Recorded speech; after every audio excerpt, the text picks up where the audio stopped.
বিগত কয়েক বছর যাবৎ পরিবেশে শব্দ দূষণ এবং বায়ু দূষণ নিয়ে কাজ করছি এবং প্রতি বছরই কয়েকবার আমরা এগুলো বিষয়ে পরীক্ষা পরিচালিত করে থাকি।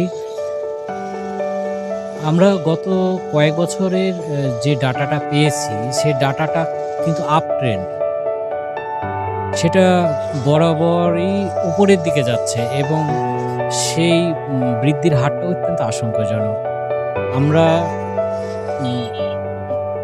এই পরীক্ষার জন্য ডাস্ট স্যাম্পলার ব্যবহার করছি।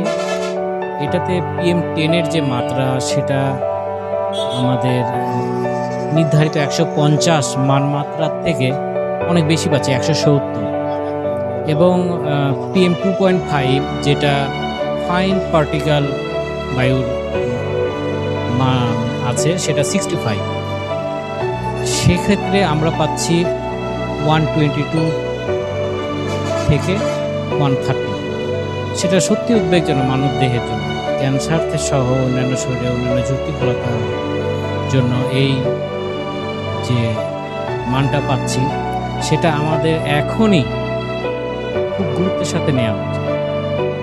এবং যারা আমরা শহরবাসী আছি, বিশেষ করে যারা বৃদ্ধ এবং শিশু নারী আছি, তাদের শরীরের জন্য খুবই বেশি এটা ক্ষতিকর এবং এটা আমাদের আয়ু হ্রাসের জন্য অনেকাংশেই এখন ভূমিকা রাখবে বলে মনে করছি। এই জন্য আমাদের সংশ্লিষ্ট যেগুলো কর্তৃপক্ষ আছে সেগুলো আমাদের এই মানব দেহের বিষয়টি যে ক্ষতিকর ভাবে আমাদের এই বায়ু দূষণের জন্য দায়ী হচ্ছে সেটা আমাদের গুরুত্বের সাথে দেখা উচিত বলে আমি মনে করি।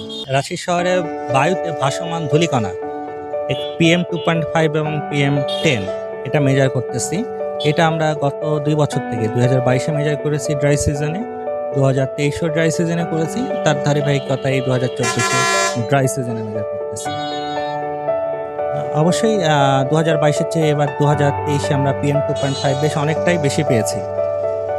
যেমন যদি রেলগেটের কথা বলি, গত বছর PM2.5 সেখানে আমরা পেয়েছিলাম অ্যারাউন্ড 95-96 এর মতো, আর এবার সেটা আমরা পেয়েছি around 120 to 130 microgram per metre cube, যেটা আমাদের এয়ার পলিউশন কন্ট্রোল রুলস আছে 2022, সেখানে দেওয়া আছে ম্যাক্সিমাম অ্যালাউয়েবল লিমিট হচ্ছে 65 মাইক্রোগ্রাম পার মিটার কিউব, এর বেশি হলেই দূষণ। আর PM2.5টা হচ্ছে স্বাস্থ্যের জন্য খুব ঝুঁকিপূর্ণ, মানবদেহের জন্য ঝুঁকিপূর্ণ। তার মানে বোঝাই যাচ্ছে যে বায়ুর অবস্থা তুলনামূলক বেশ অনেকটাই খারাপ।